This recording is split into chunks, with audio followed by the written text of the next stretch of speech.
Hey all, welcome to the Institute and another Shelf a Day tour. We are finishing up the science fiction section this week.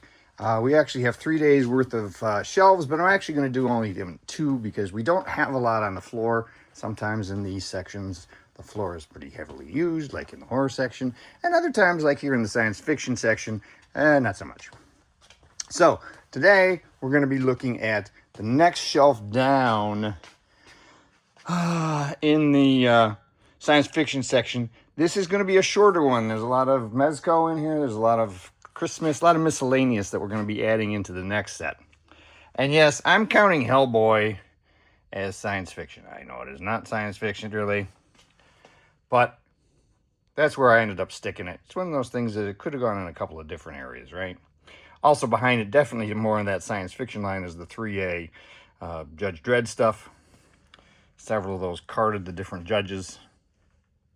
In back, there's the special Cronin, the 12-inch one that Sideshow did in the Nazi uniform. A little more Hellboy when we come down around this way. And you'll also notice there's some 112 collective. We're going to be talking about that later in another miscellaneous video. Some more Hellboy in the back. But these two are the Hot Toys releases. And again, while Sideshow might not have done a great job, at least they did a lot. Something that Hot Toys tends not to do. Now, we're going to look at some Star Trek. I have way more Playmates Star Trek figures than this. They are all in bags and boxes. Couldn't bring myself to get rid of them. And yet, I still have a whole lot on the shelf. You will notice there's kind of a theme to the ones I have left. They generally are original series. I am a huge fan of the original series, as you might imagine, based on my age. Little elf action. We're going to have a little more on the next one down. 112 Collective did some Star Trek.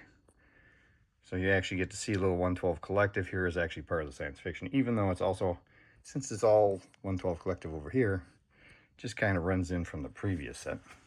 Hey, that's Gene Roddenberry. That is a prototype that was produced by Palisades. They were going to do some Star Trek figures. Actually, they worked on Star Trek there for a little while. And this was a prototype for a Wave that never got done. So that's my favorite kind of prototype, unproduced. It also helps that he's a painted prototype. We get into some Art Asylum, another great line. And another line which, while there's a few other guys in here, it leans heavily into the original series. Kirk in his chair.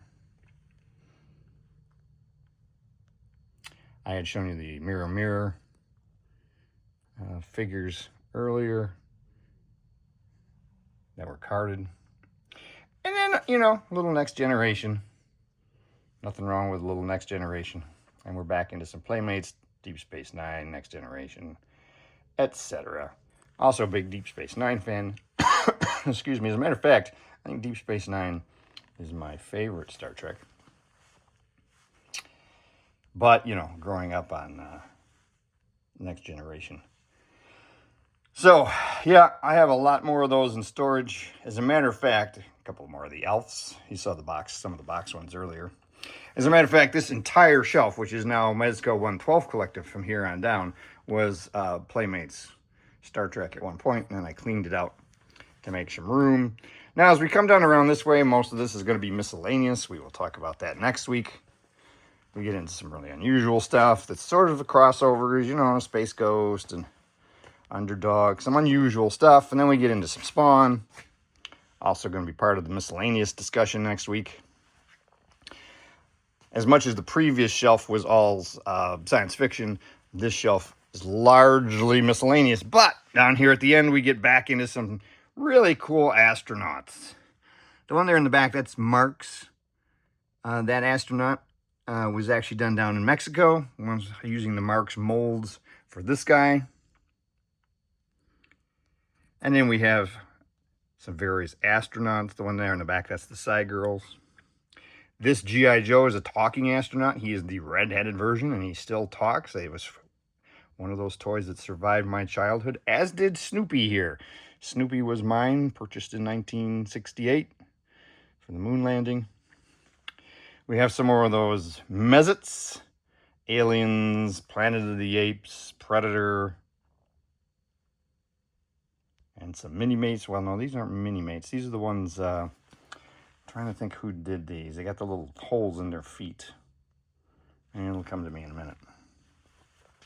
Then we've got these from the Four Horsemen working with the outer spacemen. There was a line originally that was done in the 70s, but then Four Horsemen working with the license resurrected it and did these really cool 4-inch figures based on that old style. I'm not a completist on this. I just have a whole lot of them. And they are really a lot of fun. They came in various variants of colors, translucent versus opaque. And if you're looking for something really fun that's a sort of vintage styled outer space line, that's probably not too hard to get. I haven't looked lately. I would recommend that one. That's a good one. And there's a Lego set back in there, the Women of NASA, that I thought made a nice addition. You can see a second version of that Marx Mexico, this one being the woman astronaut. The other one I showed you was the black astronaut. And there we go. Not quite as extensive of a science fiction row as the previous one, but it will be a lot of miscellaneous stuff that we're going to get to next week. So until tomorrow, make sure you subscribe and have a great one.